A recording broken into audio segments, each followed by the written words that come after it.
No dia do meu casamento, eu chorei de felicidade. Ele me deu o mar. Me levou para ver o mar pela primeira vez na vida. E naquela noite, na pousada em Jericoacoara, ele sentou na beira da cama, abriu a mala e puxou uma sacola preta. Dentro daquela sacola estava a verdade sobre quem eu tinha casado. E o que ele disse depois fez o barulho das ondas virar o som mais triste que eu já ouvi na vida. Por 22 anos, eu vivi com aquele segredo trancado dentro de mim. E se eu abrisse a boca, eu morria. Ele me garantiu isso. Essa é a minha história. Oi, meus queridos. Oi, minhas queridas. Que bom que vocês vieram me fazer companhia hoje. Que bom mesmo. Senta aqui pertinho de mim, que essa vovó aqui tá com o coração pesado e leve ao mesmo tempo. Pesado do que viveu, e leve porque finalmente pode contar. Meu nome é Keila. Keila Batista de Souza. Tenho 59 anos. Moro aqui em Timon, no Maranhão, numa casinha alugada de um quarto só, do outro lado da cidade de onde eu morava antes. Casinha simples, meus amores. Simples mesmo. Um quarto, uma cozinhinha, um banheirinho e um pedacinho de quintal onde a Paz gosta de tomar sol de manhã. A Paz é minha cachorrinha. Vira-lata, parda, manca de uma patinha da frente. Apareceu na minha porta num dia de chuva forte, toda molhada, toda triste, com fome e com medo. Igualzinha a mim quando saí daquela casa 4 anos atrás. Dei comida para ela e ela nunca mais foi embora. Dei o nome de Paz porque era a coisa que eu mais precisava nessa vida inteira. E olha, meus queridos, ela me deu. Essa cachorrinha manca me deu mais paz do que 22 anos de casamento me deram. Vocês me encontraram hoje aqui no meu quintalzinho, cuidando dos meus passarinhos. Eu tenho 3 gaiolas penduradas ali na parede do quintal, debaixo da mangueira velha, que já estava aqui quando eu me mudei. 2 canários e um coleirinha que canta tão bonito de manhã cedo que eu acordo sorrindo todo santo dia. É a primeira coisa que eu ouço quando abro os olhos, o canto deles. E para quem viveu 22 anos acordando com medo, acordar com canto de passarinho é uma bênção que não tem preço. Eu pego a água filtrada, troco a aguinha deles com cuidado, coloco a alpiste fresquinha que eu compro ali na vendinha do seu Expedito toda semana, limpo o fundo das gaiolas devagarinho para não assustar os bichinhos. Converso com eles, sabia? Digo bom dia, pergunto se dormiram bem, digo que o café tá quase pronto. Eles respondem cantando. E aquele canto, meus amores, é mais bonito que qualquer música do mundo inteiro, porque é um canto livre, é um canto de quem não tem medo de cantar. E eu passei muito tempo sem cantar por medo, então eu sei o valor que tem uma voz livre. Comecei a cuidar de passarinho porque uma vizinha daqui, a dona Nadir, que é uma senhora de uns 70 e poucos anos que mora 2 casas depois da minha, me deu o primeiro canário de presente quando eu me mudei para cá. Ela percebeu que eu era mulher triste, quieta, que vivia de porta fechada. Veio um dia com a gaiola na mão e disse: Keila, passarinho em casa espanta tristeza. E espantou, de verdade. Aquele cantinho de manhã entrou na minha alma e foi limpando o silêncio pesado que morava dentro de mim. Porque eu vivi 22 anos no silêncio, meus queridos. Um silêncio que não era paz, era medo. O silêncio de quem não podia falar, não podia perguntar, não podia chorar alto. E quando esse silêncio finalmente acabou, eu não sabia mais o que era barulho bom. Os passarinhos me ensinaram de novo. Me ensinaram que existe barulho que cura, que acalenta, que embala. Ah, e antes de eu continuar minha história, queria fazer um pedido bem especial para vocês que estão me assistindo agora, viu? Me contem aqui nos comentários, por favor. De qual cidadezinha vocês estão me assistindo? E em que horinha do dia vocês encontraram esse vídeo? Estão me assistindo de manhãzinha bem cedo, tomando aquele café com leite, depois do almoço naquela preguicinha boa, ou já de noitinha antes de dormir com a luz apagada? Essa vovó aqui lê cada comentário, meus amores, eu juro que leio. Leio um por um, com carinho, com atenção. E fico tão feliz sabendo de onde vocês são e quando tiram um tempinho do dia para ouvir essa velha aqui contar as histórias dela. Me conta, tá? E se puder, dá aquela clicada no botão de se inscrever, ativa o sininho para não perder nenhuma história e deixa um like nesse vídeo. Vocês não sabem o quanto isso ajuda essa vovó aqui. Cada like, cada inscrição, é como se vocês estivessem puxando uma cadeira e sentando aqui do meu lado no quintal. E eu preciso de vocês do meu lado. Vamos criar uma corrente de carinho, viu? Bom, meus queridos, agora eu preciso contar para vocês uma coisa que eu guardei dentro de mim por mais de 2 décadas. Uma coisa que me comeu por dentro, que me tirou o sono, que me fez ter medo do escuro, do silêncio, do barulho, de tudo. Eu vivi casada com um homem que o mundo inteiro achava que era bom, honesto, trabalhador, generoso. Gente que sorria para todo mundo, que pagava cerveja para os amigos, que ia no churrasco do vizinho e apertava a mão de cada um. E por fora ele era isso mesmo. Mas por dentro, atrás das portas fechadas, aquele homem era outra pessoa. Uma pessoa que eu descobri na primeira noite de casada e que me fez prisioneira do medo pelo resto do casamento inteiro. Mas para vocês entenderem como eu cheguei até aquele quarto de pousada em Jericoacoara, naquela noite que mudou minha vida para sempre, eu preciso voltar lá no começo. Lá onde tudo começou. Quando eu era uma menina descalça correndo pelas ruas de poeira vermelha de Timon, sem saber que a vida ia me pregar a peça mais cruel que alguém pode viver. Eu nasci em 1967, aqui mesmo em Timon, no Maranhão. Para quem não sabe, Timon é uma cidade que faz fronteira com Teresina, capital do Piauí. É só atravessar a ponte sobre o rio Parnaíba e já está do outro lado, já está em terras piauienses. Cidade quente, meus amores. Quente de doer. Aquele sol de rachar o chão, 40 graus na sombra e a poeira vermelha que gruda em tudo. Na roupa, no cabelo, nos dentes, na alma. A poeira de Timon é como saudade. A gente tenta tirar e ela sempre volta. Mas eu gostava. Gostava do calor, do cheiro de terra molhada quando a chuva finalmente chegava depois de meses e meses de seca. Do barulho das cigarras cantando de tardezinha quando o sol começava a baixar. Gostava do cheiro de caju maduro que vinha dos quintais, do gosto da manga-espada que a gente roubava da mangueira do vizinho, seu Damião, que fingia que não via, mas via sim, e dava risada por dentro. Timon era meu mundo inteiro, e eu não conhecia outro. Minha mãe se chamava Raimunda, Raimunda Batista, mulher forte, seca de corpo, magra de osso, dessas que parecem feitas de cipó de tão resistentes. Morena queimada de sol, mãos grossas, unhas curtas de tanto esfregar roupa. Ela trabalhava lavando roupa para fora. Todo santo dia acordava às 4 da manhã, antes do sol pensar em nascer, juntava as trouxas de roupa suja que as patroas mandavam e ia para o tanque comunitário lá no fim da rua. Lavava, esfregava, torcia, estendia no varal. Mãos vermelhas, costas curvadas, joelhos no chão de cimento. Eu ia com ela às vezes, sentava numa pedra do lado e ficava olhando aquela mulher trabalhar feito máquina que não cansa nunca. Ela cantava enquanto lavava. Sempre as mesmas músicas de igreja.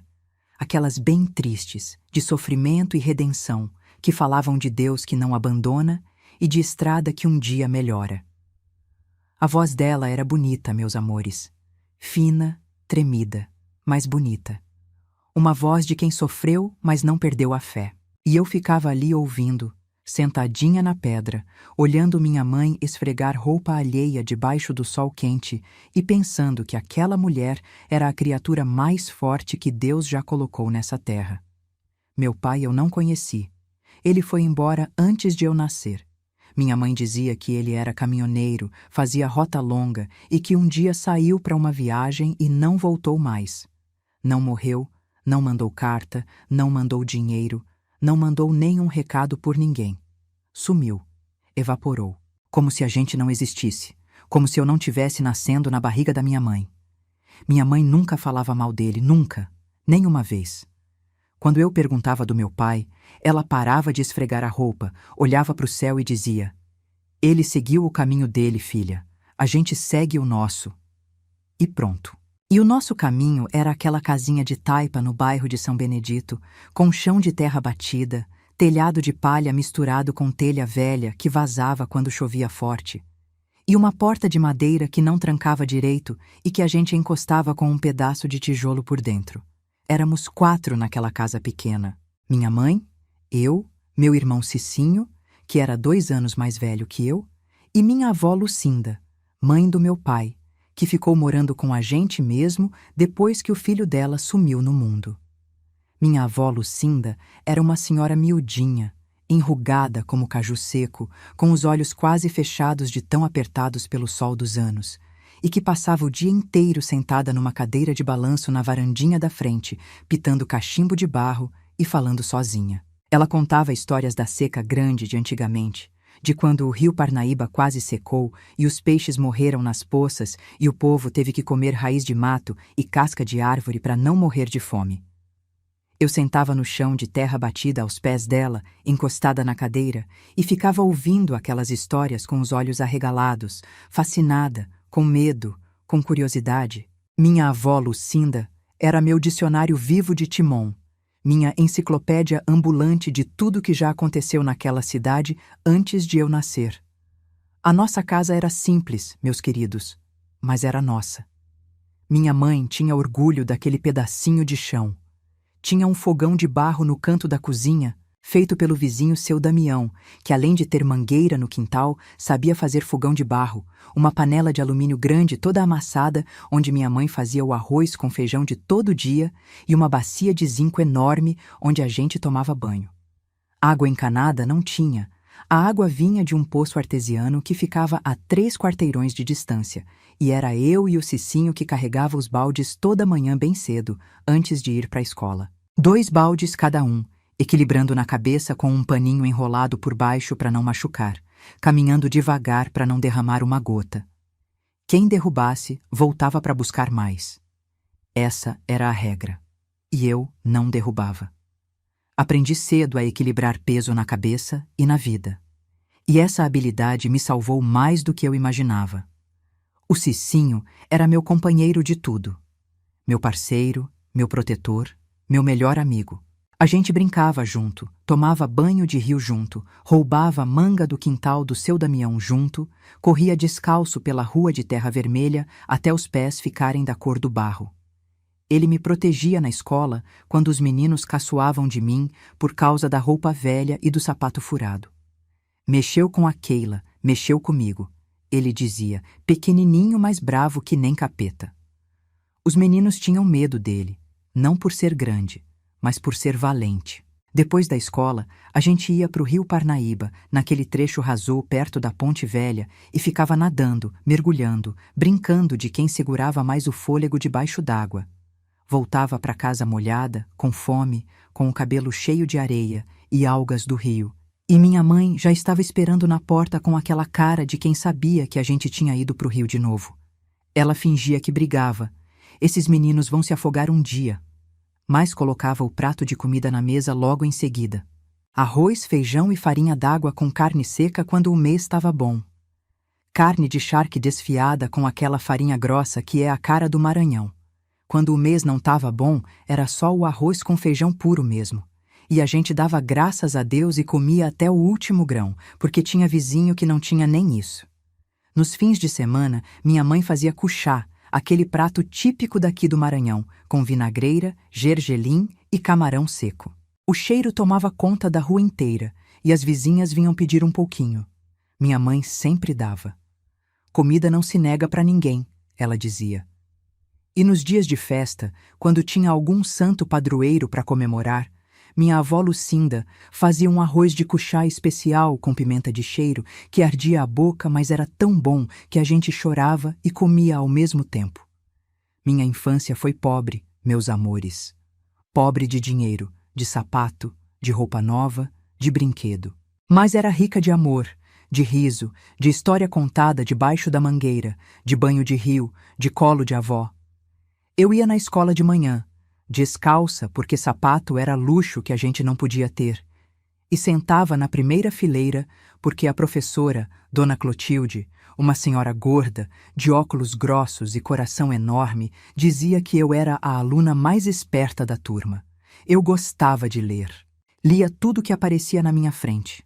Jornal velho que embrulhava peixe na feira, revista usada que a vizinha jogava fora, livro rasgado que achava na rua, pedaço de papel que o vento trazia. Minha mãe olhava para mim lendo e dizia com orgulho: Essa menina vai ser alguém na vida. Eu acreditava. Sonhava em ser professora, ensinar outras crianças a ler, a escrever, a sonhar com coisa melhor do que a gente tinha. Mas a vida, meus queridos, nem sempre segue os nossos sonhos. Às vezes ela pega os sonhos da gente, amassa, joga no chão de terra batida e pisa em cima com pé de bota. E quando eu achei que meu sonho estava começando a tomar forma, apareceu na minha vida um homem que mudou tudo. Absolutamente tudo. A minha adolescência passou rápida, meus queridos. Parece que num dia eu estava brincando de boneca de espiga de milho no quintal, e no outro já estava moça feita, com responsabilidade nas costas e trabalho para dar conta. Eu estudei até a 8ª série, que era o máximo que tinha em Timon naquela época para gente como eu, gente pobre, gente de bairro de periferia. O colégio mais perto, que tinha o 2º grau, ficava em Teresina, do outro lado da ponte. E para ir precisava de passagem de ônibus todo dia, e passagem de ônibus era dinheiro que a gente não tinha. Minha mãe envelheceu rápido. Aquela vida de sol e sabão cobrou o preço. As costas começaram a doer, os joelhos incharam, as mãos ficaram tortas. Ela continuava lavando roupa, mas cada vez mais devagar, cada vez com mais dor. Eu via e sofria junto. Minha avó Lucinda já não levantava mais da cadeira, mal comia, passava o dia cochilando e rezando baixinho.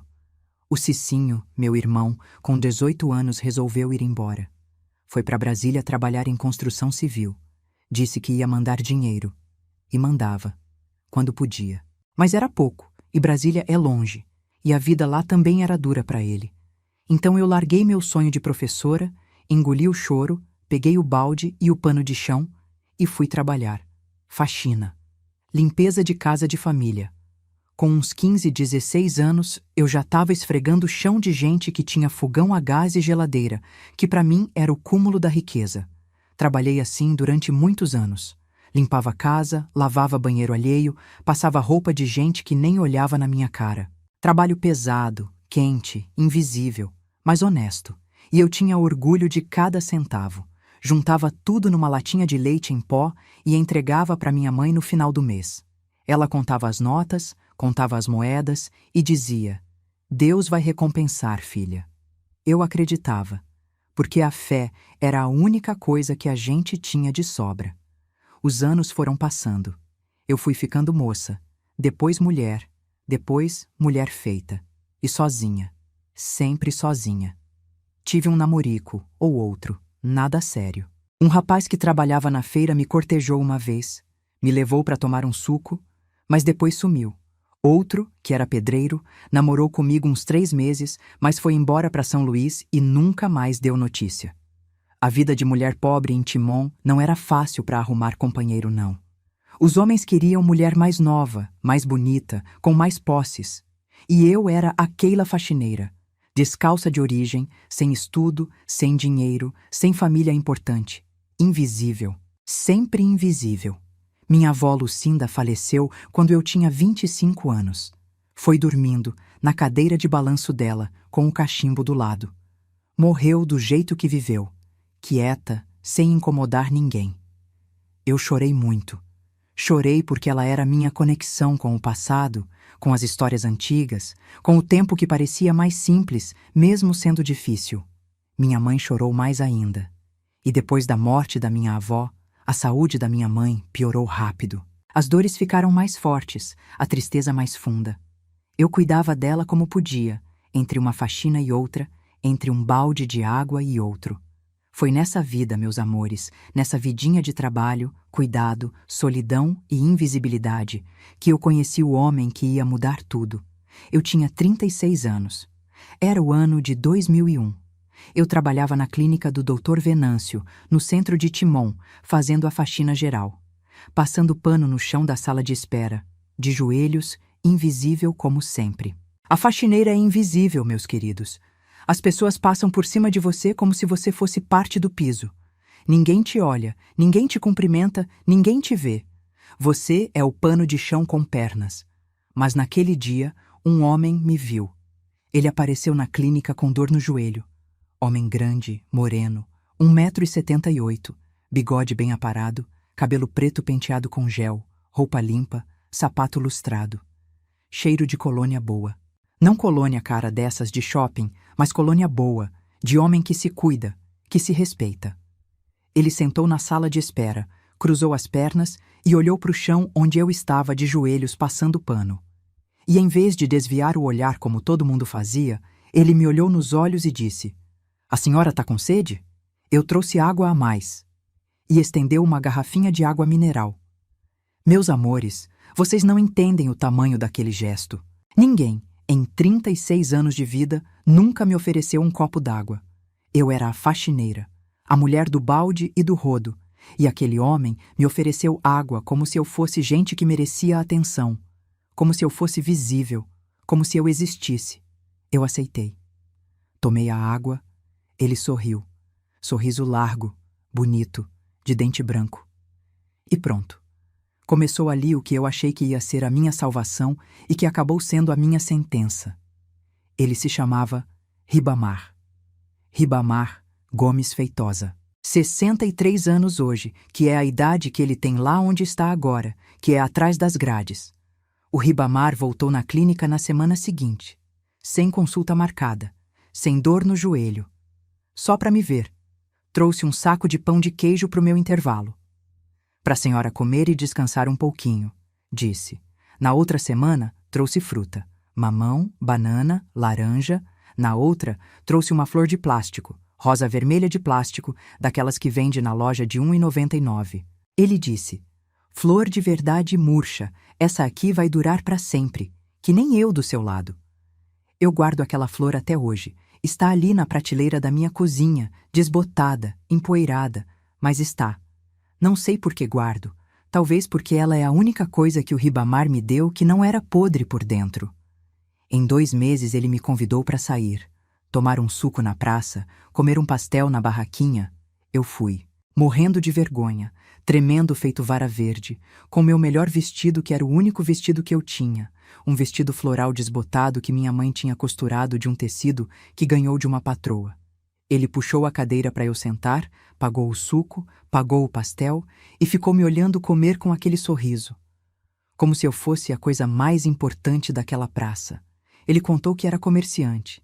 Tinha uma loja de peças de moto no centro de Timon. Eu fui lá uma vez, por curiosidade. Loja pequena, balcão de madeira, prateleiras cheias de correia, pastilha de freio, retrovisor, cabo de embreagem. Um funcionário atrás do balcão. Gente entrava e saía. Parecia legítimo. Parecia comércio de verdade. E eu acreditei.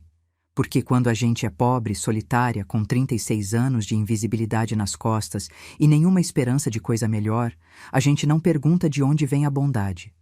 A gente só agradece que veio. Namoramos 1 ano. Ele me levava para jantar em restaurante de beira de estrada. Nada chique, mas para mim era banquete de rei.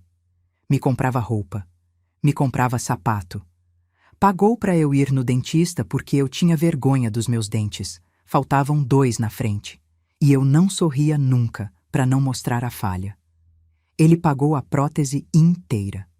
No dia que eu botei os dentes novos e sorri no espelho pela primeira vez, ele disse: "Mulher minha, sorri com todos os dentes. Mulher minha." Ele já dizia mulher minha no 2º mês de namoro.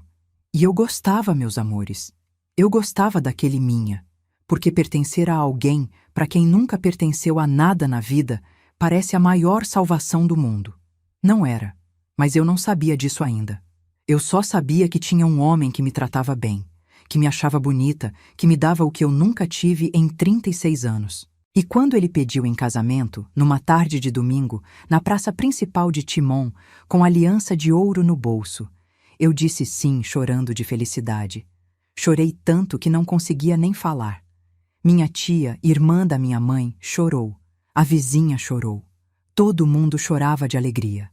A faxineira ia casar com o comerciante. Que história bonita, diziam. Que final feliz. As histórias bonitas, meus amores, são as que escondem mais. Por trás de cada sorriso perfeito, às vezes tem uma escuridão que a gente nem imagina. Casamos em 2002. Igreja pequena, 50 convidados. Eu de vestido branco, comprido, com véu, tudo pago por ele. Ele de terno preto, gravata, sapato engraxado. O pastor falou de amor, de Deus, de recomeço, de duas almas que se encontraram pela vontade do Senhor. Eu acreditei em cada palavra. Com o coração cheio, com os olhos molhados, com os dentes novos sorrindo para todo mundo, eu acreditei que Deus tinha finalmente olhado para mim. A festa foi no quintal da casa que o Ribamar comprou para a gente morar. Casa boa, meus amores, boa de verdade. 3 quartos, 2 banheiros, garagem, quintal grande com churrasqueira de tijolo. Para uma mulher que morava num quartinho de fundos da casa da tia, que dormia num colchão fino no chão, aquilo era palácio, era castelo. Era tudo que eu nunca sonhei ter, porque nem nos sonhos eu ousava sonhar tão alto. A festa durou até meia-noite. Churrasco farto, forró no radinho, cerveja gelada. Os amigos dele, homens que eu não conhecia, todos parecidos com ele. Arrumados, sorridentes, firmes no aperto de mão, com relógio no pulso e camisa engomada. Mulheres bonitas, cheirosas, de brinco grande e sandália de salto. Gente que parecia ter dinheiro e confiança. Eu me sentia deslocada no meio daquelas pessoas, como patinho feio num lago de cisne, mas feliz. Feliz porque agora eu pertencia a alguma coisa, a alguém, a uma casa, a um marido, a uma vida que parecia finalmente ter começado. Quando todo mundo foi embora e o quintal ficou vazio, cheio de copo plástico e guardanapo amassado, o Ribamar veio até mim e disse: "Faz a mala, a gente viaja amanhã cedo." Lua de mel, em Jericoacoara, no Ceará. Eu nunca tinha visto o mar na vida. 36 anos morando no interior do Maranhão, rodeada de rio e seca e poeira vermelha, e eu nunca tinha visto o mar. Ele sabia disso. Eu tinha contado um dia, com vergonha, que meu sonho era ver o mar antes de morrer. E ele lembrou. E planejou. Fomos de carro, 8 horas de estrada, ele dirigindo, eu no banco do passageiro, com a mão para fora da janela, sentindo o vento quente, olhando a paisagem mudar. O cerrado seco do Maranhão foi virando verde, e depois areia, e depois um horizonte diferente. Meu coração batia mais forte a cada quilômetro. E quando chegamos em Jericoacoara e eu desci do carro e vi o mar pela primeira vez na minha vida, eu caí de joelhos na areia. Chorei. Chorei alto, sem vergonha, com a boca aberta, feito criança. O mar era tão grande, tão infinito, tão azul, que eu senti que o mundo era muito maior do que a minha vida miserável.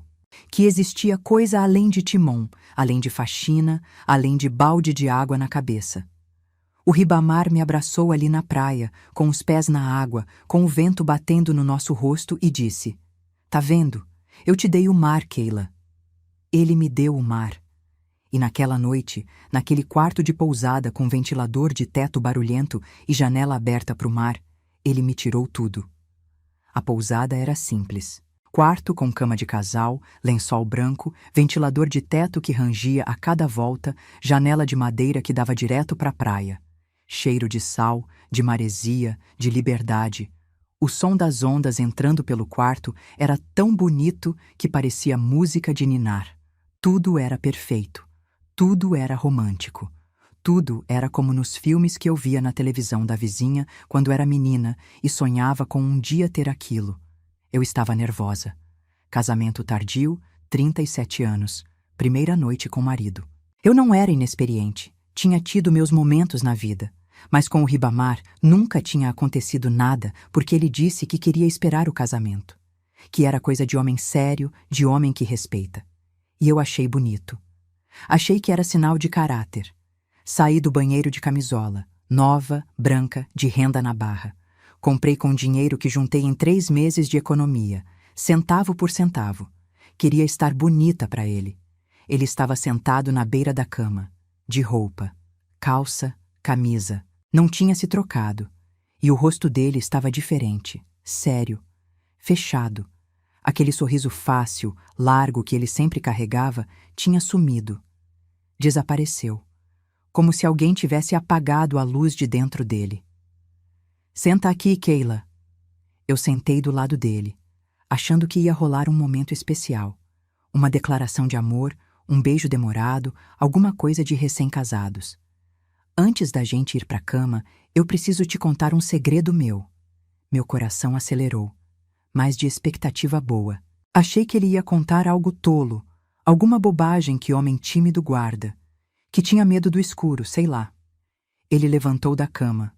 Foi até a mala dele. Mala grande, preta, de rodinhas. Abriu o zíper do compartimento de baixo, o compartimento escondido, e puxou uma sacola. Sacola plástica preta, pesada. Ele segurou com as duas mãos. Colocou na cama, entre nós dois, entre a minha camisola de renda e o lençol branco. Abre. Eu olhei para a sacola. Olhei para ele. A cara dele era outra. Não era o Ribamar do pão de queijo, da garrafinha de água, da flor de plástico. Era outro homem. Um que eu nunca tinha visto na vida. Abri a sacola. Dentro tinha uma coisa que eu nunca tinha visto de perto. Só na televisão, nos filmes de ação que passavam no cinema de rua. Preta, de metal, pesada, fria. Um objeto que não combinava com nada naquele quarto, que não combinava com o som das ondas, com o cheiro de maresia, com a camisola de renda, com a lua de mel. Eu puxei a mão por instinto, como quem toca em ferro quente, como quem se assusta com cobra. Ribamar. Que é isso? Ele pegou aquilo com naturalidade, com a mesma mão que segurava minha mão na praça. Mexeu numa peça lateral, conferiu alguma coisa, guardou de volta na sacola. Natural. Como quem confere o celular antes de dormir. Isso é quem eu sou, Keila. Isso é o que paga a casa, o carro, o dentista, a lua de mel. Isso é o que paga tudo. Eu não entendi na hora. Ou entendi, mas meu cérebro se recusou a aceitar. Você rouba? Ele deu uma risada. Não risada de humor. Risada seca, curta, de quem achou a pergunta de criança. Eu não roubo, Keila. Eu trabalho. Só que o meu trabalho é diferente do que você imagina. A loja de peça é fachada. Sempre foi. E aí ele contou. Contou o que fazia. Contou de um jeito frio, direto, como quem conta que é vendedor ambulante ou motorista de ônibus. Disse que quando alguém devia e não pagava, ele cobrava. Quando alguém atrapalhava, ele tirava do caminho. Quando alguém precisava sumir, ele fazia sumir. O quarto girou. O chão sumiu debaixo de mim. O barulho do mar que era bonito virou barulho de pesadelo. As ondas que eu achei que eram liberdade viraram parede. Eu estava presa. Na lua de mel, no primeiro dia de casada, sentada na beira da cama de camisola branca, eu estava presa. Ele colocou aquele objeto na mesa de cabeceira. Do lado dele, como quem coloca óculos ou celular antes de dormir. Natural. Depois pegou meu rosto com as duas mãos, a mesma firmeza de quando segurou minhas mãos no altar. Olhou nos meus olhos, de perto, e disse, com a voz mais calma e mais aterrorizante que eu já ouvi na vida: Keila, você é minha mulher agora. O que é meu é seu, inclusive os meus segredos. Agora você sabe. E se você contar isso para qualquer pessoa que respira, para sua tia, para vizinha, para padre, para delegado, para quem for, eu tiro você desse mundo. Não é ameaça, é informação. Eu já fiz isso antes, e não é mais difícil fazer com mulher do que com homem. Soltou meu rosto. Agora vem dormir. Amanhã a gente vai ver o pôr do sol nas dunas. Ele deitou. Apagou a luz. Em 10 minutos estava dormindo. Respiração pesada, tranquila, de quem não tem peso na consciência. Eu fiquei sentada na beira da cama a noite inteira, de camisola branca, no escuro, olhando para a sombra daquele objeto na mesa de cabeceira, ouvindo o mar lá fora, o mar que ele me deu, o mesmo mar que agora era a coisa mais longe da liberdade, porque de que adianta o mar se você não pode nadar? A lua de mel durou 5 dias. 5 dias em Jericoacoara, o paraíso, as dunas douradas, o mar de água transparente, o pôr do sol mais bonito que existe, a lagoa azul com água morna, e eu vivendo cada segundo com aquele peso no peito e aquela ameaça na cabeça. De dia, ele era o Ribamar de sempre. Sorridente, carinhoso, educado, me levava na praia, Comprava água de coco, segurava minha mão, tirava foto. Pediu para um turista gringo tirar foto dos dois juntos no mirante, com o mar atrás. Eu estou sorrindo naquela foto. Sorrindo com todos os dentes que ele pagou. Sorrindo com os olhos mortos. De noite, aquele objeto ficava na mesa de cabeceira. Toda noite. Eu deitava e olhava para ele. Preta, fria, pesada, esperando ali no escuro. E o barulho das ondas que deveria ser canção de ninar era a trilha sonora da minha prisão. A gente teve intimidade naquela viagem. Não por vontade minha, por medo. Porque negar alguma coisa para o Ribamar eu já tinha aprendido naquela primeira noite, não era opção. E eu fiz o que ele queria porque o preço de recusar podia ser alto demais. Na volta para Timon, no carro, 8 horas de estrada, eu olhava a paisagem passar pela janela e pensava: eu posso abrir essa porta agora. A 100 por hora, eu posso abrir e pular. Talvez eu morra, talvez eu quebre tudo, mas talvez eu sobreviva. Talvez. Não pulei, porque eu era covarde, ou porque eu era esperta demais para morrer numa estrada no meio do nada. Até hoje não sei qual dos dois. Chegamos em Timon. Na casa bonita, 3 quartos, churrasqueira. E a vida de casada começou de verdade. Por fora, meus queridos, éramos o casal mais certinho de Timon. Seu Ribamar e Dona Keila. Ele na loja de peças de manhã, eu em casa cuidando de tudo. Ele ia no churrasco do vizinho seu Basílio todo final de semana. Eu levava a salada de maionese com batata e cenoura. A gente ia na missa no domingo de manhã, sentava na 3ª fileira, bem na frente do altar, colocava dinheiro no envelope do dízimo, cumprimentava o padre, apertava a mão de todo mundo. Normal. Absolutamente normal. A mulher mais normal do mundo casada com um homem que fazia desaparecer gente por dinheiro. Aquele objeto da lua de mel nunca mais voltou para a sacola. Ficou na gaveta do criado mudo, do lado dele da cama. Sempre. Eu abria aquela gaveta para pegar uma pilha, um remédio de dor de cabeça, e lá estava. Preta, fria, pesada, esperando. Às vezes ele levava junto com ele quando saía, por dentro da calça, coberta pela camisa. Saía de casa com aquilo no corpo, como quem sai com a carteira no bolso. Natural. Tinha outra igual escondida debaixo do banco do carro. E outra no barracão dos fundos do quintal, dentro de uma caixa de ferramenta, embaixo de um monte de chave de fenda e alicate. 3 que eu sabia.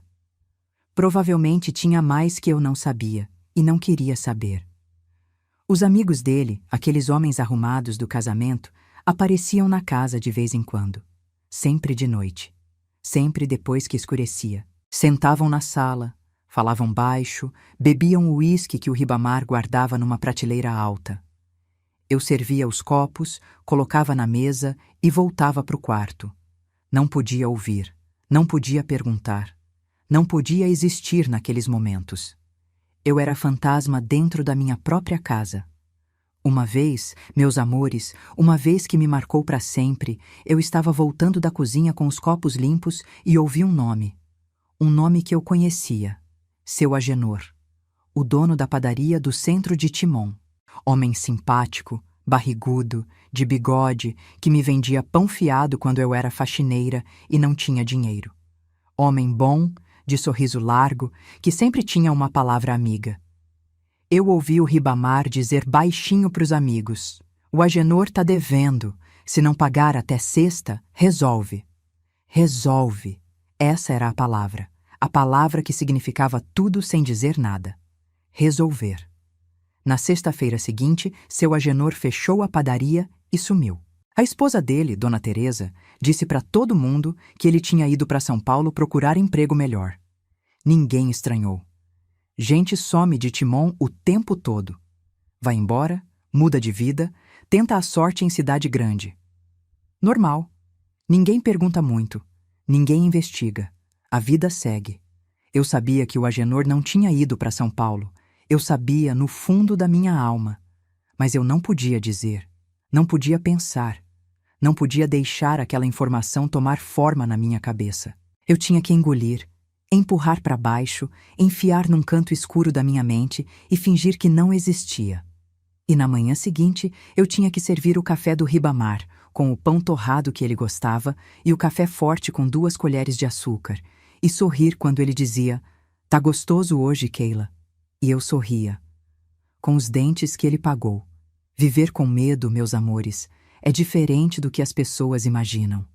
As pessoas pensam que medo é pânico, é gritar, é tremer, é chorar o tempo todo. Não é. Medo de verdade, medo desse tipo, o medo que dura anos e anos, é outra coisa. É um zumbido. Um zumbido baixinho, constante, permanente, que nunca para. Que está ali quando você abre os olhos de manhã, quando escova os dentes, quando cozinha o arroz, quando varre o chão, quando deita na cama de noite. Um zumbido que diz sem parar, sem descanso: qualquer coisa que você fizer errado pode ser a última coisa que você faz.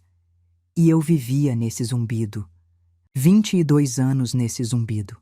Ele nunca me bateu. O Ribamar nunca encostou a mão em mim para me machucar.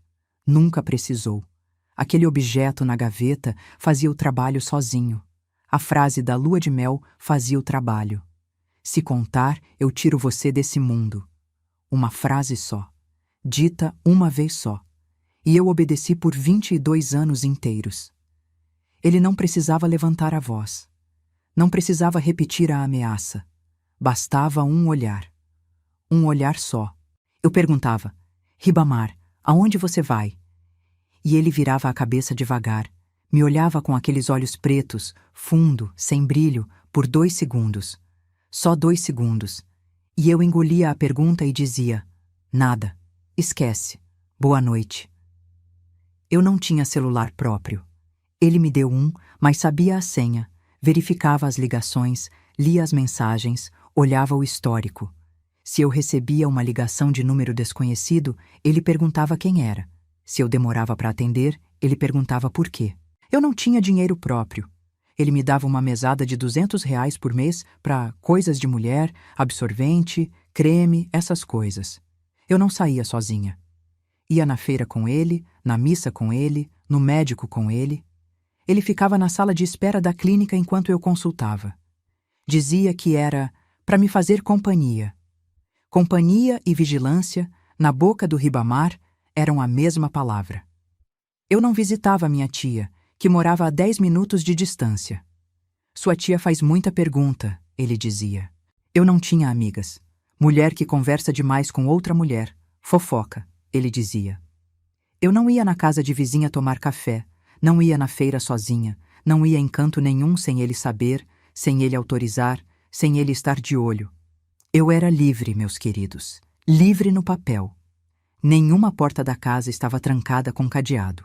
Nenhuma janela tinha grade por fora. Eu podia abrir a porta da frente e sair caminhando a qualquer hora do dia ou da noite. Mas para ir para onde? Se eu fosse para a casa da minha tia, ele ia lá me buscar em 10 minutos.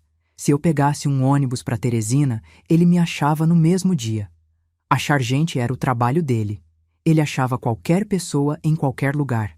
Ele me acharia em qualquer buraco do mundo. A prisão mais eficiente do mundo, meus amores, não tem grade, não tem cadeado, não tem carcereiro. Tem medo. Só medo. E medo basta. Ele saía de noite às vezes, tarde, 11 horas, meia-noite. Colocava uma roupa escura, pegava a chave do carro e dizia: "Vou resolver uma coisa, volta pra cama." E saía, e eu ficava acordada esperando. Não por saudade, por medo, porque quando ele saía de noite para resolver, eu sabia, no fundo, o que aquilo significava. Mesmo sem querer saber, eu sabia. Ele voltava de madrugada, 2, 3 da manhã. Entrava em casa calado, ia direto pro banheiro. Banho demorado. Água bem quente. Eu ouvia o chuveiro correndo por 20, 30 minutos. Depois ele vinha pra cama. Deitava de costas para mim, com a mão perto da gaveta do criado mudo, e dormia. E às vezes, nem sempre, mas às vezes, eu sentia um cheiro. Um cheiro metálico, diferente, estranho, que o sabonete e a água quente não tiravam completamente. Um cheiro que ficava na pele dele, no cabelo, no travesseiro. Um cheiro que eu nunca perguntei o que era. porque eu sabia que a resposta era pior do que a dúvida. Sempre era. Uma noite, uma única noite em 22 anos, eu criei coragem. Ele tinha saído e voltado de madrugada. Eu estava na cozinha fazendo café porque o sono tinha fugido de mim, como fugia quase toda noite. Ribamar, quantas vezes você já... Eu não terminei a frase. Não precisei. Ele me olhou, aquele olhar, os 2 segundos, e disse, com a voz mansa que era a voz mais assustadora do mundo: Keila, tem perguntas que a resposta é pior que a dúvida. Vai dormir. Eu fui.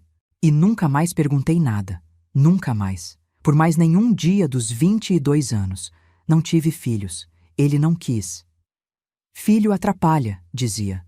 Atrapalha o quê? Mas eu não perguntei. Nunca perguntava. Às vezes, deitada sozinha naquela cama enquanto ele estava fora, resolvendo, eu pensava, se eu tivesse um filho, talvez eu tivesse força para fugir. Talvez eu tivesse motivo para arriscar. Talvez. Mas talvez o filho crescesse igual ao pai. E aí seriam 2. Eu sobrevivi 22 anos porque eu obedecia. Porque eu era invisível de novo. Aquela mesma invisibilidade da faxineira agora era a invisibilidade da esposa. Eu cozinhava bem, lavava bem, passava bem, arrumava a casa, servia os amigos dele, sorria para a vizinhança, ia na missa e não fazia perguntas. A esposa perfeita de um monstro é a que finge que não sabe. E eu fingi. Por 22 anos inteiros, eu fingi tão bem que às vezes eu mesma acreditava na mentira. Em janeiro de 2024, meus queridos, o mundo veio atrás do Ribamar. E quando veio, veio com força. A Polícia Federal chegou em Timon numa manhã de terça-feira. Operação grande. 6 viaturas pretas, 20 agentes federais com colete, capacete, escudo. Mandados de busca e apreensão assinados por juiz federal de Teresina. Sirene, megafone, confusão. Eu estava em casa fazendo almoço. Arroz no fogo, feijão de molho, carne descongelando na pia. 11 da manhã. O Ribamar tinha ido para a loja cedo, como sempre. E então eu ouvi. A pancada. Não batida. Pancada. Arrombamento. A porta da frente da casa voou.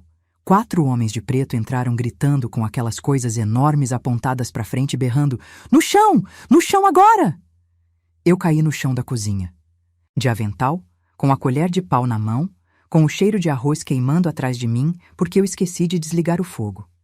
Fiquei ali, de bruços, com a cara no piso frio, enquanto eles reviravam a casa inteira.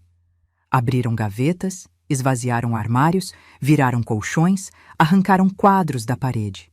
Encontraram o que estava na gaveta do criado mudo, encontraram o que estava debaixo do banco do carro. Encontraram o que estava no barracão. Encontraram dinheiro. Muito dinheiro, meus amores. 340 mil reais em sacolas plásticas escondidos dentro de um buraco cavado no piso da garagem, debaixo do cimento que eu nem sabia que existia. 22 anos morando naquela casa e eu não sabia que debaixo dos meus pés tinha uma fortuna suja enterrada. Encontraram celulares que eu nunca vi, documentos com nomes falsos, coisas que eu não fazia ideia que existiam debaixo do meu próprio teto. O Ribamar foi preso na loja. A funcionária contou depois que ele estava atendendo um cliente, explicando a diferença entre 2 pastilhas de freio, quando os federais entraram pela porta da frente. Ele olhou, parou de falar, colocou a peça no balcão com cuidado, levantou as 2 mãos e disse com a voz calma: Demorou. Demorou, como se ele soubesse que um dia ia acontecer, como se tivesse passado 28 anos esperando aquele momento. E quando chegou, ele não correu, não gritou, não resistiu. Só disse demorou e levantou as mãos. Me levaram para a delegacia da Polícia Federal em Teresina. Interrogaram por 6 horas seguidas. 6 horas sentada numa sala fria, de luz branca forte, respondendo perguntas. A senhora sabia das atividades do seu marido? A senhora participava? A senhora ajudava de alguma forma? A senhora tinha conhecimento dos casos? Eu disse a verdade. Pela primeira vez em 22 anos, eu abri a boca e disse tudo. Contei da lua de mel. daquele objeto na sacola, da frase, da ameaça, dos 22 anos de medo, de silêncio, de obediência. Contei do cheiro de madrugada, das saídas noturnas, do seu Agenor que foi para São Paulo e nunca voltou. Contei tudo. Chorei, tremi, vomitei de nervoso. Mas contei. O delegado, doutor Monteiro, da Polícia Federal de Teresina, homem de 40 e poucos anos, sério, de óculos, me olhou com uma mistura de pena e descrença e disse: Dona Keila, por que a senhora nunca denunciou? Eu olhei para ele, olhei para o colete que ele usava, para a arma que ele carregava no cinto, para os 20 agentes armados que estavam no corredor lá fora, e respondi: Doutor, o senhor anda com colete, com proteção, e tem 20 homens armados te acompanhando. E mesmo assim o senhor toma cuidado. Eu vivia sozinha com o homem que o senhor acabou de prender, sem colete, sem proteção, sem ninguém. O senhor queria que eu fizesse o quê? Que eu denunciasse e ficasse em casa esperando ele voltar? Ele abaixou os olhos, tirou os óculos, esfregou a testa e não respondeu, porque não tinha resposta. A investigação que se seguiu revelou tudo o que eu suspeitava, mas passei 22 anos tentando não confirmar. Ribamar Gomes Feitosa operava há 28 anos, desde antes de me conhecer. A loja de peças de moto era fachada para lavar dinheiro. Sempre foi. Os amigos arrumados do casamento eram a organização, cada um com função: olheiro, motorista, informante. E o Ribamar era quem executava o serviço final. A Polícia Federal vinculou ele a 14 casos confirmados. 14, com provas concretas, ligações telefônicas, depoimentos de testemunhas, registros de câmera, material genético em locais. 14 famílias destruídas. 14 pessoas que saíram de casa um dia e nunca mais voltaram. Suspeitavam de mais, talvez 20, talvez 25. Mas 14 com certeza absoluta. O seu Agenor, meus queridos. O dono da padaria. O homem que me vendia pão fiado com um sorriso. Era um dos 14. Encontraram o que restou dele numa fazenda em Caxias, enterrado num pasto, debaixo de capim. 17 anos ali. A esposa dele, Dona Teresa, ainda morava em Timon. Ainda esperava ele voltar de São Paulo. 17 anos esperando um homem que estava debaixo da terra a 200 quilômetros de distância. Quando a polícia contou para ela, Dona Teresa desmaiou na delegacia. Caiu no chão feito boneca de pano. Quando acordou, ficou gritando o nome do marido. Gritando e gritando, um grito que ecoou nos corredores daquela delegacia e que eu ouvi da sala onde eu estava sendo interrogada. E aquele grito entrou em mim e nunca mais saiu.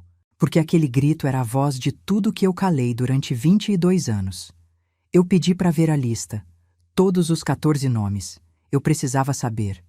Precisava olhar para cada nome e lembrar se eu tinha ouvido naquela sala de casa, naquelas reuniões sussurradas, naquelas noites de uísque e conversa baixa.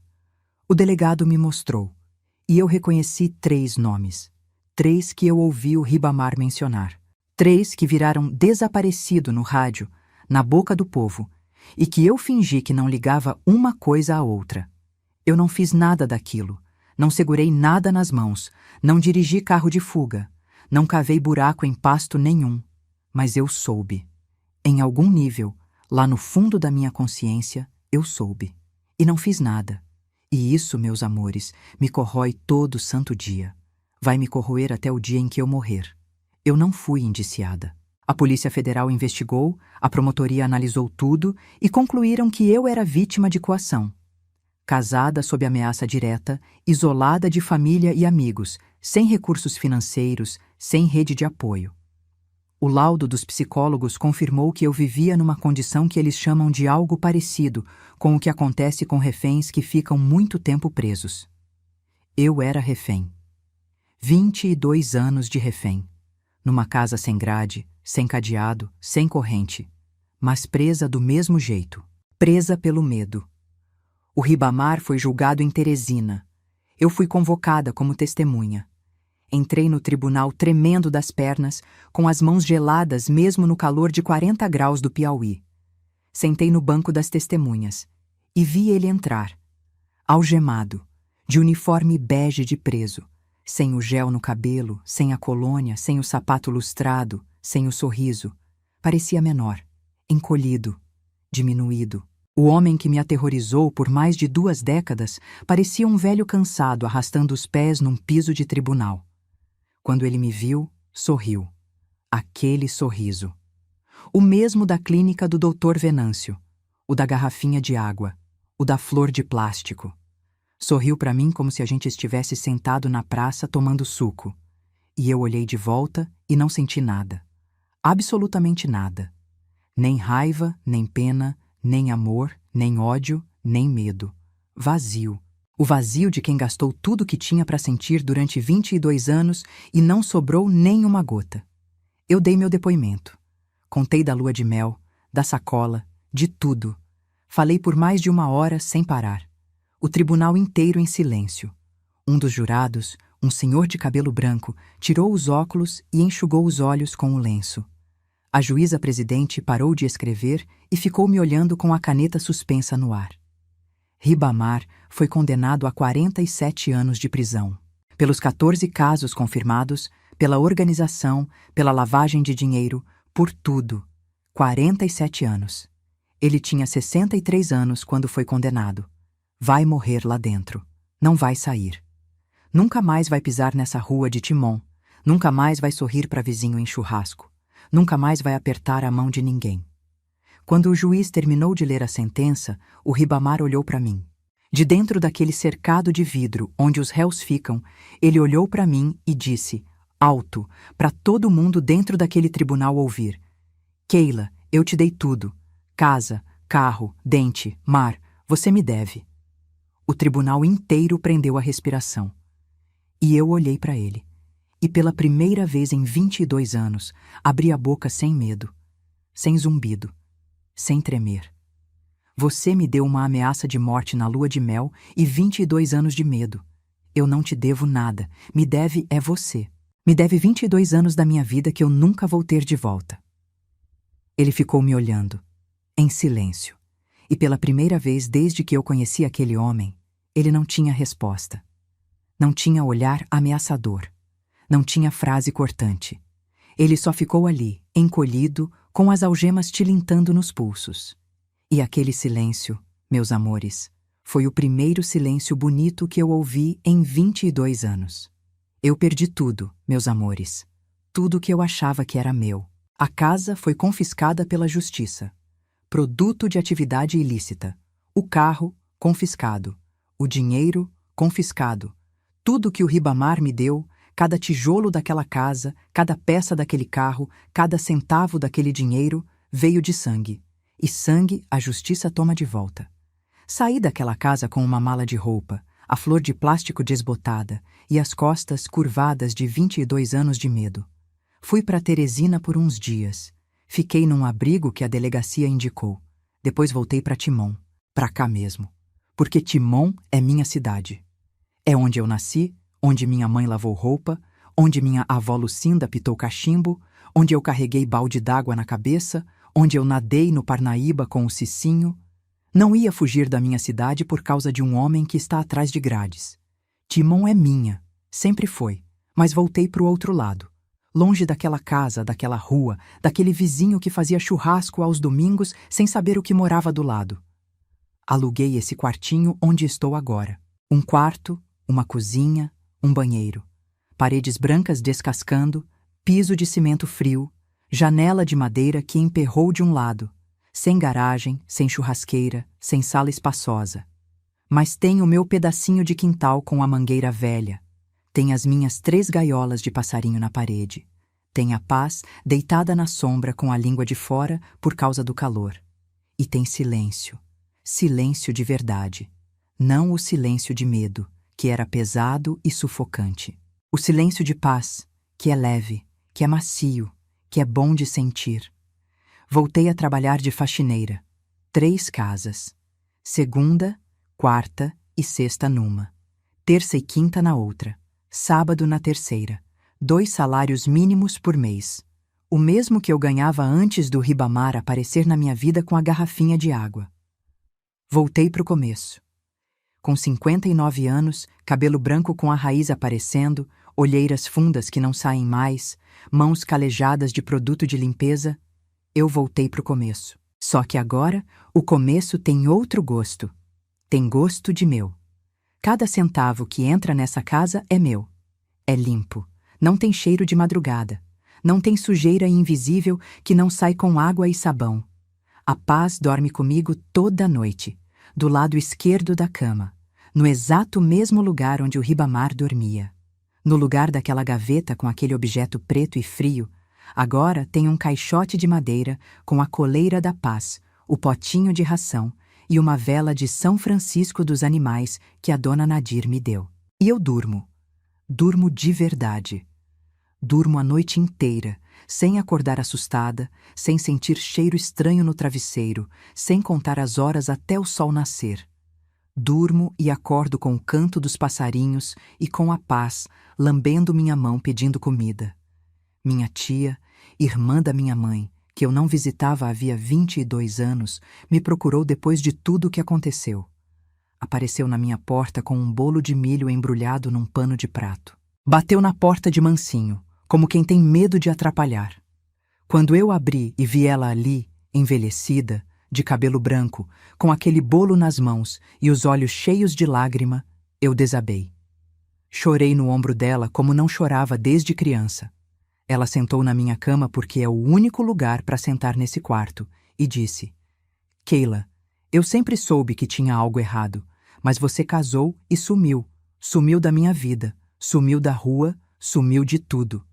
Eu achei que você não queria mais me ver, que o marido rico tinha te levado para longe de mim. Eu queria, tia. Todo santo dia eu queria te visitar. Queria tomar café com a senhora, queria contar da minha vida, mas ele não deixava. E eu tinha medo. Eu sei, minha filha. Agora eu sei. A gente toma café juntas agora. Todo sábado de manhã. Ela traz o bolo, que às vezes é de milho, às vezes é de macaxeira, às vezes é de tapioca com coco. Eu faço o café forte no coador de pano. A paz fica embaixo da mesa, esperando cair uma migalha de bolo. E quando cai, ela pega antes de chegar no chão. E a gente conversa. Sobre tudo e sobre nada. Sobre o tempo, sobre os vizinhos, sobre receita, sobre novela, sobre o preço do feijão que subiu de novo.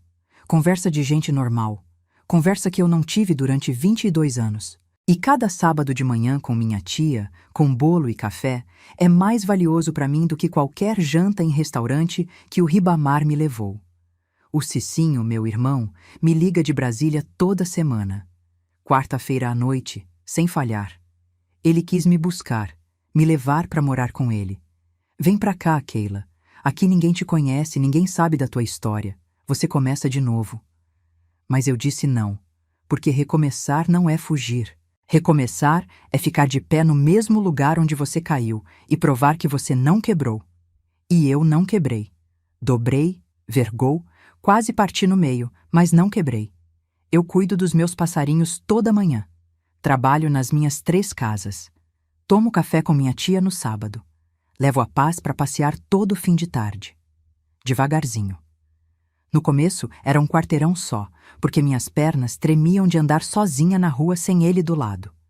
2 quarteirões na semana seguinte, 3 na outra. Hoje eu ando pela cidade inteira. Passo na praça onde ele me pediu em casamento e não sinto mais nada. Passo na frente da clínica do Dr. Venâncio, onde ele me ofereceu água, e não sinto mais nada. Passo na rua da loja de peças, que hoje é uma loja de tecidos, e não sinto mais nada, porque o medo foi embora. Devagar, sem avisar, sem despedida, ele foi embora. O zumbido parou, meus amores. Depois de 22 anos, parou. Não sei quando exatamente, não teve um dia marcado no calendário. Sei que uma manhã eu acordei e percebi que estava tudo quieto. Quieto de verdade. Sem medo, sem ameaça, sem ele. Só eu, a paz roncando do meu lado e o coleirinha cantando lá fora no quintal. E eu chorei. Chorei de alegria pela primeira vez em mais de 2 décadas. Porque silêncio, quando você nunca teve de verdade, é a coisa mais bonita do mundo. Meus queridos, meus amores, se vocês chegaram até aqui comigo, eu quero agradecer do fundo do meu coração cansado, mas grato. Agradecer por cada minuto que vocês tiraram do dia de vocês para ouvir essa velha aqui contar o que viveu. Eu sei que não é fácil para mim contar e não é fácil para vocês ouvir, mas é necessário. Contar essa história é necessário como respirar. Eu quero falar agora com vocês que estão me assistindo e que de repente, sem querer, estão vivendo algo parecido com o que eu vivi. Não precisa ser igual. Não precisa ser o mesmo tipo de situação.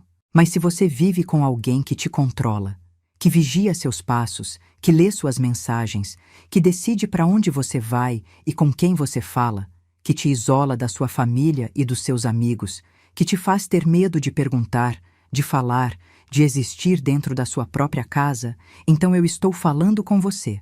Olha nos meus olhos e ouve o que eu tenho para dizer.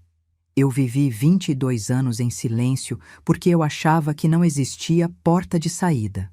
Achava que todas as portas estavam trancadas, que todas as janelas estavam lacradas, que não existia caminho que me levasse para longe daquele medo. Mas as portas nunca estiveram trancadas, meus amores. O medo é que me fazia acreditar que estavam. A prisão de medo não tem grade de ferro, mas tem um poder que é pior que qualquer cadeado do mundo. Porque cadeado de ferro, alguém vem e arrebenta com um alicate. Medo, só a gente mesma pode arrebentar por dentro. Eu aprendi que a bondade de quem te controla é a isca mais perigosa do mundo. A garrafinha de água, o pão de queijo, a flor de plástico, o sorriso bonito, o dentista pago, o vestido novo, tudo isso pode ser armadilha enfeitada de carinho. Eu não estou dizendo que todo homem gentil esconde maldade. Estou dizendo que quando a gentileza vem acompanhada de ciúme, controle, isolamento e medo, não é gentileza. É corrente. Corrente enfeitada com laço de fita, mas corrente que prende do mesmo jeito. Eu aprendi que pertencer a alguém não é salvação. Salvação é pertencer a si mesma. Eu passei 36 anos invisível, sem pertencer a nada nem a ninguém, e achei que pertencer ao Ribamar era a resposta para tudo. Não era. A resposta era eu aprender a me pertencer, a me bastar, a me olhar no espelho e saber que eu sou gente que merece respeito, com ou sem aliança no dedo. Eu aprendi que sobreviver não é a mesma coisa que aguentar. Aguentar é escolha de quem decide que pode. Sobreviver é instinto de quem não tem outra opção. Eu não escolhi ficar com o Ribamar por 22 anos. Eu não consegui sair. E quando a porta finalmente abriu, eu tive que reaprender a andar, a falar, a existir sem medo. Eu aprendi que o silêncio pode ser a coisa mais horrível e a coisa mais bonita do mundo. Depende de quem colocou você nele. O silêncio que vem de quem te ameaça é doença. O silêncio que vem da paz de quem é livre é cura. E hoje eu vivo no silêncio bom. O silêncio dos passarinhos cantando, da paz dormindo, do café coando, da vida passando sem pressa e sem medo. Eu aprendi que o zumbido do medo para. Pode demorar 22 anos, mas para. E quando para, o que sobra é tão bonito que vale toda a espera. Se você está ouvindo isso agora e está vivendo algo parecido, em qualquer lugar do mundo, em qualquer cidade, em qualquer país, em qualquer idioma, eu quero que saiba de uma coisa. Existem pessoas e organizações prontas para ajudar. Em cada canto desse planeta, existe alguém que pode estender a mão. Busque informações na sua região. Peça ajuda. Fale. Porque o silêncio protege quem faz o mal. A fala protege quem sofre. A dignidade e o respeito são valores que não têm fronteira, não têm idioma, não têm cor.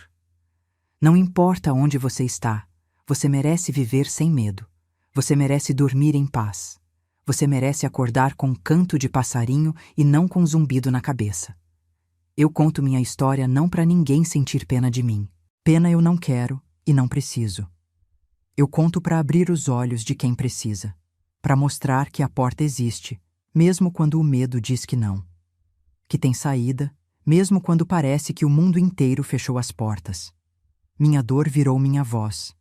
E se essa voz atravessar a tela desse celular ou desse computador e chegar numa mulher que está nesse exato momento deitada na cama com medo de respirar alto, olhando para o teto escuro, ouvindo o zumbido, e essa mulher encontrar dentro de si uma fagulha de coragem para pedir ajuda, então cada lágrima que eu derramei aqui hoje terá valido a pena. Cada uma. Essa história não é entretenimento, meus queridos. Não é novela, não é ficção, não é drama de televisão. É um alerta. É uma mão estendida para quem está presa. É a prova viva de que a gente sobrevive ao que parece impossível de sobreviver. E se eu, que sou uma mulher simples, faxineira, sem estudo, que viveu 22 anos ao lado de um monstro, consegui sair do outro lado e encontrar paz, então qualquer pessoa pode.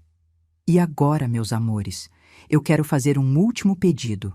Se essa história tocou vocês, se vocês sentiram no peito o que eu senti contando, se vocês entenderam que o silêncio de medo precisa acabar para dar lugar ao silêncio de paz, então eu peço de coração, se inscreve nesse canal agora, agora mesmo. Aperta o botão, ativa o sininho, porque cada história que essa vovó conta aqui pode ser a história que muda a vida de alguém. Deixa um like, compartilha esse vídeo com quem você ama, com quem você se preocupa, com quem talvez precise ouvir essas palavras. E nos comentários, escreve a palavra silêncio. Só isso. Uma palavra. Silêncio. Para eu saber que você ficou comigo até o final e que entendeu que o silêncio de medo precisa ser substituído pelo silêncio de paz. Faz isso agora, meu filho, minha filha. Não espera nem mais um minuto. Porque às vezes uma história é tudo que alguém precisa para encontrar a coragem de mudar a própria vida. Que Deus abençoe cada um de vocês. Que a paz que eu encontrei depois de tanto sofrimento chegue na vida de cada pessoa que está me ouvindo agora. Que o zumbido pare na cabeça de quem precisa. Que o silêncio bom chegue. Um beijo grande dessa vovó aqui de Timon, Maranhão. Do meu quintalzinho, com meus passarinhos cantando e a paz dormindo do meu lado. Fiquem com Deus. E fiquem em paz. Paz de verdade.